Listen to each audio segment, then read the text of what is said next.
Ça fait un bout de temps que je vous bassine avec la collection Hachette. Et bah vous savez quoi? On va repartir sur les Krieg. Dans ma liste de 1000 points pour déplacer mes troupes, j'ai pris un Chimera. J'aurais pu prendre le Taurox, mais j'aime vraiment pas le design. Alors que ce petit char, j'aime beaucoup. C'est le premier véhicule que j'ai construit. Et en vrai, bah ça se monte facilement. C'est un vieux kit. J'ai pris à peu près 2 heures pour le monter. Mais parce que je regardais des choses aussi à côté. Mais vraiment, ce kit est super cool. Il y a plein d'options. J'ai vu qu'on pouvait rajouter un chasse-neige devant, mais si je le colle, je cache une grosse partie du véhicule. Donc ce que je vais faire, je vais le sous-coucher après, je vais faire du sous-assemblage. Et ce qui est cool, comme pour les Dreadnought, on peut enlever. Voilà, j'ai envie de tester un truc. Hop là. Donc là on a mon petit rédemptor que je m'étais fabriqué. Dans quel sens? Voilà. Je suis sûr que c'est trop grand, ça fonctionnera pas. Ah oui, bah oui, ok. C'est le même principe, mais il y en a un, il fait la double de taille, donc ouais, non, mon idée marche pas. Je voulais mettre un bras de Dreadnought au-dessus, en me disant, bah c'est le même principe, tu clips et tu tournes, sauf que si je fais ça, le machin se casse la figure. Donc non, je vais même pas pouvoir faire le contraire sur le Dreadnought. Bon, pour la sous-couche, ça va être très simple. On va avoir cette partie-là d'un côté, le char de l'autre, et comme je viens de montrer avec mes bêtises, je vais mettre la toile de côté. Alors, elle bouge la toile parce que je l'ai pas collée sur. Comment ça s'appelle?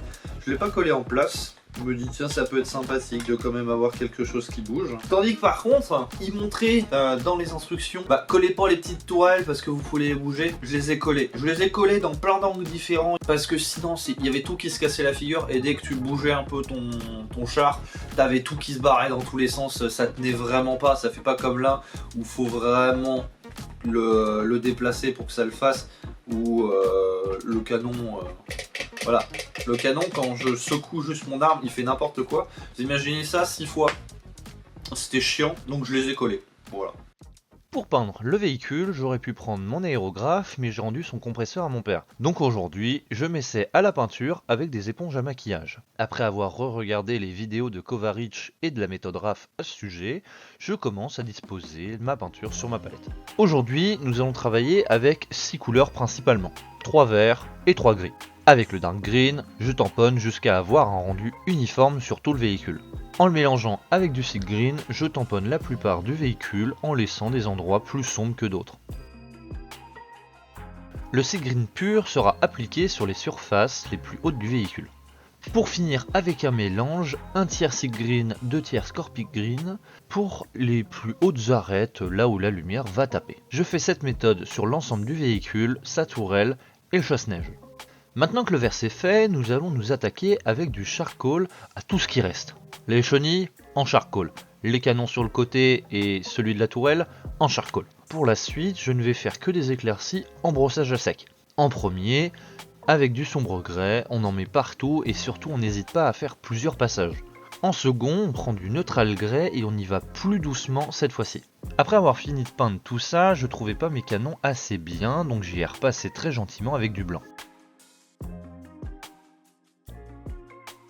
Pour la roquette, c'est du neutral grès et j'ai fait des détails en rouge pour que ça aille vite.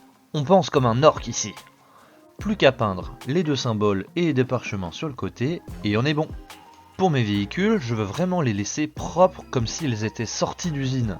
Mon idée, c'est que j'y revienne après avoir fait des parties pour y ajouter des détails de points marquants du combat. Ma Chimera s'est pris un coup de canon sur le devant, et bien j'essaierai de faire comme El Miniaturista et de faire des impacts sur le blindage. Pareil pour mes tourelles et les canons, s'ils arrivent à tuer des unités et que le jet de dés était épique, j'y rajouterai des marquages. Même chose pour la boue et les chenilles, ou l'usure des plaques de métal, tout ça je l'ajouterai après jeu. Pareil pour son nom.